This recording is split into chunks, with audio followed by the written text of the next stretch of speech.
Henry Ford once famously said that you can have your car in any color you want as long as it's black. Now, that's a hard one to get your head around, right? Because on the one hand, you think you have the freedom to choose the car in any color you really want. That's freedom. On the other hand, you only have the choice of one color, the one that Henry Ford has decided for you. Contradictory ideas. How does it make any sense? Well, welcome to the world of Charlie Kirk and American politics. And we here at Energy Media, we generally stick to energy topics, but occasionally we get into politics, and occasionally we get into other topics where our journalism technique or something we're working on has application to another subject. And I think this is one of those. And I don't want to talk about Charlie Kirk's, inflammatory rhetoric or his relationship to Trump. I want to provide a framework within which we can understand where Charlie Kirk sits, and for Canadians, the danger of that kind of politics crossing the border, drifting across the border. We used, commonly say everything that happens in the U.S. happens in Canada 5 years later. Well, in some respects, it already has. And in May of 2024, I interviewed Patricia Roberts Miller. She's a former professor at the University of Texas, and she had written an essay called Authoritarian Libertarianism and the Freedom to Do What I Say. Sounds just like Henry Ford, doesn't it? Freedom to have any car in any color as long as it's black. Now, I interviewed her, and the title of that interview, if you want to go back and listen to it, is Danielle Smith's Authoritarian Libertarianism Explained. It was May 31st, 2024. And in some ways, Danielle Smith is a Canadian version of Charlie Kirk. Conspiracy theories and narrative and outrage, and shares a lot with Charlie Kirk. And I think looking at the Trish Roberts Miller's sort of framework, her understanding of authoritarian libertarianism is a useful thing. So we can understand some of what's going on in U.S. politics and some of what's going on in Canadian politics. So a little bit about Charlie Kirk, if you're not familiar with him. He was an activist and organizer. He founded Turning Point USA in 2012 when he was only 18 years old. He's a prominent voice in conservative media and politics. He's a Christian nationalist rhetoric, and this is something I worry about a lot. You see it in Alberta a lot, to some extent in Saskatchewan, in some of the rural areas, and the sort of the interweaving of religion and political identity, and this desire. I mean, you see the extremists even saying that only Christians should hold office, only evangelical, and you have to have the right version of Christianity, the evangelical version. Charlie Kirk spread conspiracy theories and claimed fraud after the 2020 election. That's a Donald Trump trope. Says it all the time. He criticized COVID-19 public health measures. Now, this is an area where I did almost 70 interviews with experts on, health scientists and doctors and public health officials and so on. And so that really stands out for me. If you're spreading COVID-19 misinformation and conspiracy theories, have a problem with that. His organization has a professor watch list and school board watch list to encourage the harassment of academics, and that'll make more sense when we get into kind of the discussion of authoritarian libertarianism. So first of all, let's try to define this, because one of the things I remember about the interview with Trish is right off the bat, she said, I hate this term, but I just can't find a better one. It's a mouthful. It's awkward to say. She says, if I could find another one, I would find another one. Maybe you can, in the comments, you can suggest something to replace it. But here's the way she defined it. She said it's a paradoxical hybrid of two ideas that seem contradictory. So the first one is libertarianism, which calls for freedom, especially freedom from rules or constraints, and then authoritarianism, which demands control. That makes no sense at all. So, but here's how it would apply to somebody like Charlie Kirk. They long for freedom, but define it in a way that means freedom to do what my group or authorities say. Now, one point that that Trish made is this is not new in American politics. He said this has been going on for 400 years, ever since the first, the Pilgrims landed at Plymouth Rock in the 17th century.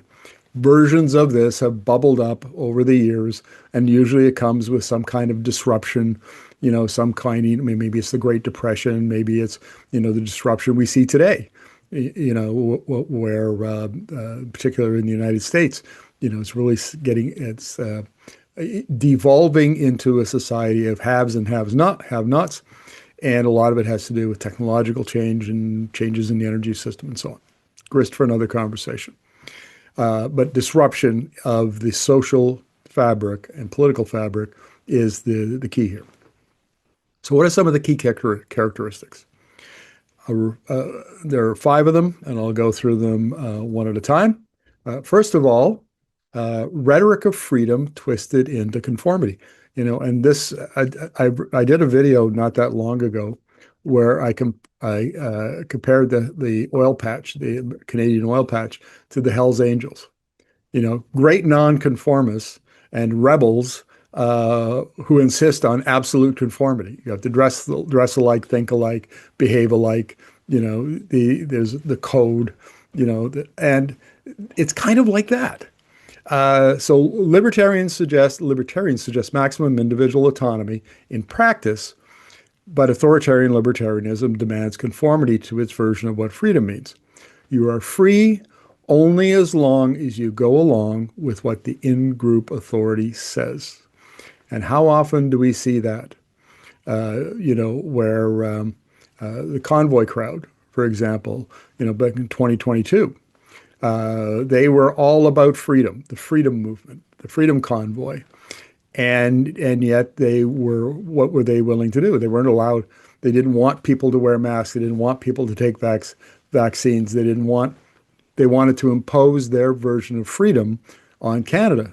And, that was a real problem back in 2022, and we had to use the Emergency Powers Act to clear them out of Ottawa and so on. But they're very, very adamant and very zealous about this, and kind of caught mainstream Canada off guard. I think we got a little complacent, a lot of complacent. This is number 2, emotional narrative over policy and evidence. Now, is this not a defining characteristic of modern politics?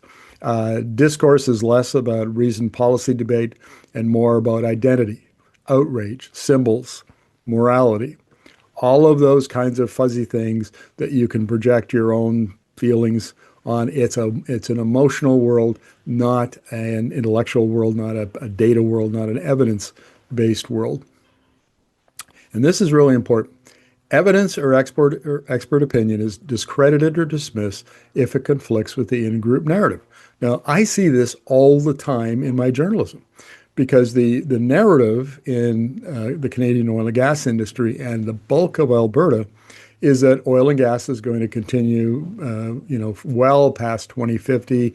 The demand is going to grow by 20 or 30% out to the mid-century. There's lots of opportunity. Don't get in our way.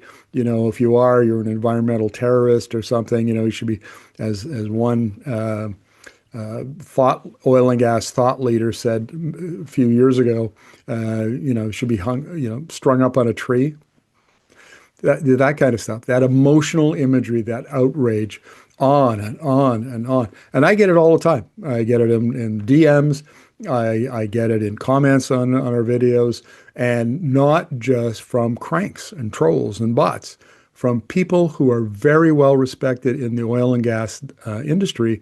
I've contradicted their narrative, and that's not allowed. And they say very, very nasty things about it. And if you push too hard, I even had one individual who tried to, we have a funder, the Ivy Foundation, and we have some other funders as well. Discuss that in other videos. But anyway, the point is that he went after our funding because he disagreed with something we said. That this is the essence of authoritarian libertarianism. Now, there's been a big emphasis, and Charlie Kirk was very, very big in this, on the alternate media, the right-wing media that has absolutely mobilized a lot of the youth support in the United States for Donald Trump and for that authoritarian libertarianism, amplifies outrage, reward for certainty and polarization, enables echo chambers where people mainly hear what they already believe. We've had lots of debate about echo chambers. Nothing ever changes. In fact, they seem to just get bigger and bigger. And this idea, I want to go back for a moment just to this idea about evidence and expert opinion. My facts are as good as your facts, that sort of thing. But our journalism is founded almost entirely on interviewing experts. We call it thoughtful journalism, is because we talk to professors and economists, and we talk to analysts and all over the world. And they are experts. And one of the criticisms of us is to deny that expertise. Oh, it's ivory tower types, it's eggheads. It's these people don't know anything. They're not in the industry. They're not, that kind of stuff. A lot of that comes out of this authoritarian libertarian strain in politics, which has always been there for parts of, in many ways, in Alberta politics for a long, long, long time. Number 3, shameless certainty and charisma. And that is Charlie Kirk all over again. Leaders express certainty, divisiveness, decisiveness, and little regard for nuance. I don't think Charlie Kirk was described as a great debater. He would debate anybody. Well, sure. You would certainly debate somebody if all you're doing is regurgitating your talking points and you're reframing your outrage and essentially yelling at the other person, as opposed to responding in like it's a real debate. Why? Well, certainty appeals to people amid disruption or uncertainty. I mentioned this before. That's where a lot of the authoritarian libertarianism bubbles up. They want a strong leader. They want strength. They want certainty. They're insecure. And so they're looking for that. And that's exactly what Charlie Kirk portrayed. Number 4, denial of legitimate disagreement and uncertainty. Legitimate disagreement. I was reading an article by Dan Gardner, who's a Canadian writer who lives in the United States, been on the New York Times bestseller list. And his point was that the very essence, the foundation of what we call liberal democracy, and we don't mean big L liberals, we don't even mean small L liberals, but liberal democracy is a defining characteristic of Western civilization. And at the foundation of it is the ability for us to disagree. So without being able to coerce the person you're disagreeing with into accepting your point of view.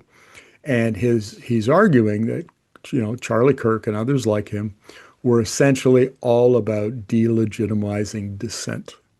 And this is one of the reasons why, during the construction of the Trans Mountain Expansion Pipeline, 2018 to 2024, I had many conversations with people in the industry who complained about, environmental activists, indigenous activists, people who opposed the pipeline, and they wanted to silence them.